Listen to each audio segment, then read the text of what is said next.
NCB chief SN प्रधान जी इस वक्त हमारे साथ मौजूद हैं। सर, इस ऑपरेशन को किस तरीके से अंजाम दिया गया सर?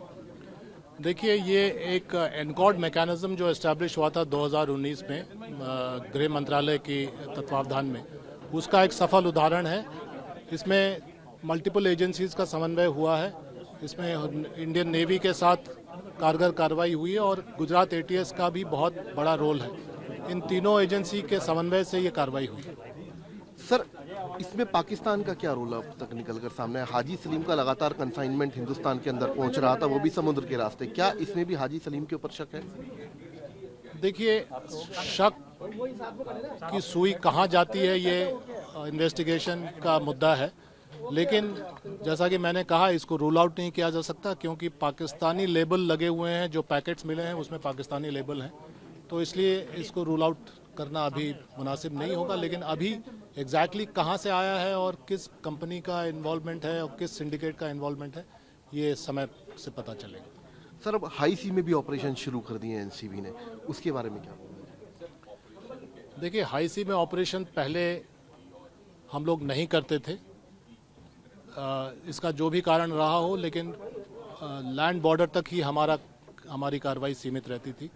लेकिन अब जो है, हम लोगों ने रियलाइज़ किया कि हमारा जो मैरीटाइम बॉर्डर है वो बहुत वनरेबल है और इस वनरेबिलिटी को एक्सप्लॉइट करेंगे तस्कर और सिंडिकेट्स।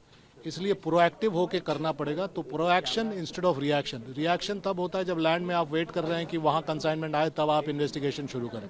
प्रोएक्शन ये होता है कि हम लोग जो जीरो टॉलरेंस अप्रोच गवर्नमेंट ने अपनाया है, उसके आधार पर हम लोग कार्रवाई करें और आगे पहुंचकर कार्रवाई करें। सी में इंटरसेप्ट करके कार्रवाई करें। तस्कर आए लैंड तक, उससे पहले हम लोग तस्कर तक पहुंचे। ये इसी उसूल पर हम लोगों ने कार्रवाई की। सर, एक बड़ी इंपॉर्टेंट बात आपने प्रेस कॉन्फ्रेंस के दौरान बोली थी कि लगातार जल सीमा जो है भारत की, उसको टारगेट किया जा रहा है हमारे दुश्मनों के द्वारा।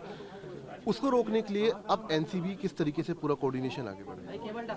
देखिए, जल सीमा में जैसे कि हमारे आईजी साहब ने कहा, डीडीजी साहब ने कहा कि जल सीमा का इस्तेमाल इसलिए हो रहा है क्योंकि जल सीमा से जो कंसाइनमेंट आता है, अगर वो सक्सेसफुली पहुंच जाए लैंड पर, तो वो बड़ा कंसाइनमेंट होगा, छोटा कंसाइनमेंट नहीं होगा। क्योंकि कंटेनर से आएगा, शिप से आएगा, मदर शिप से हो या छोटे शिप से हो, तो सामान ज़्यादा आएगा, तस्करी ज़्यादा मात्रा में हो सकती है। तो इस रिस्क को तस्कर अंडरटेक करने की तैयारी में रहते हैं।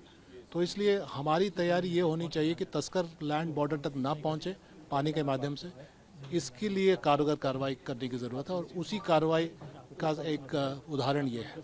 Thank you sir. एसएन प्रधान जी, जिनका साफ तौर पर कहना था कि एक बड़ा ऑपरेशन पूरा सी के अंदर यानी कि समुद्र के अंदर जाकर एनसीबी के द्वारा पहली बार किया गया, जिसमें अब तक की सबसे बड़ी खेप यानी कि तकरीबन 3300 किलो जो हेरोइन, चरस, इसके अलावा मिथी, वो बरामद की गई है। और ये जो शिप है दरअसल पाकिस्तान का बताया जा रहा है। अब इसका हाजी सलीम, जो कि पाकिस्तान का सबसे बड़ा ड्रग तस्कर है, इसके अलावा जो दाऊद इब्राहिम है कराची में, उसका करीबी भी है। तो क्या इस ड्रग्स का जो कनेक्शन है वो हाजी सलीम से या फिर किसी और ड्रग तस्कर की जो बरामदगी है उससे संबंधित है? इस बारे में फिलहाल एनसीबी लगातार इन्वेस्टिगेशन को आगे बढ़ा रही है। कैमरामैन अमित के साथ जितेंद्र शर्मा, टीवी9।